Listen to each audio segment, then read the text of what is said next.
Når man er borgmester i Herlev, er der mange ting at forholde sig til. Nogle emner fylder mere end andre. Vi har givet Kjeld Hansen ordet og spurgt, hvad fylder mest lige nu? Jeg tror, mange herlevborgere kan huske den der forfærdelige dag, hvor det regnede så utrolig meget. Der var mange, der fik store oversvømmelser. Det, der ikke har været talt så meget om, det var, at der var også en af de kommunale bygninger, der blev ramt hårdt. Og det var Hjortespring Skole. Hjortespring Skole er nu omgivet af en masse containere, hvor børnene opholder sig i. Det er der, de bliver undervist, fordi man slet ikke kan bruge skolens bygninger. For selvom vandet ikke var derinde ret lang tid, så kom der hurtigt skimmelsvamp.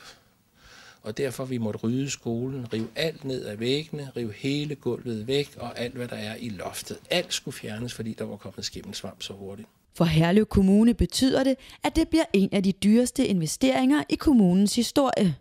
Det er nok 50 millioner, vi skal bruge på at ordne den skole. Det er så utrolig mange penge. Men det skal jo gøres. Der er jo ingen, der må blive syge af skimmelsvamp. Det har været det, der har været vores udgangspunkt. Så jeg tror, mange i Herlev går sådan og kigger derhen, hvad er det for noget, hvad er det, der sker? Og det, der sker, det er i virkeligheden at fjerne alt det svamp. Vi er ved at bygge en helt ny skole i virkeligheden. Inde bag ved murene af den, der har været der længe. Og med de ord kan vi anbefale vores seere at kigge forbi herlev.dk for yderligere information.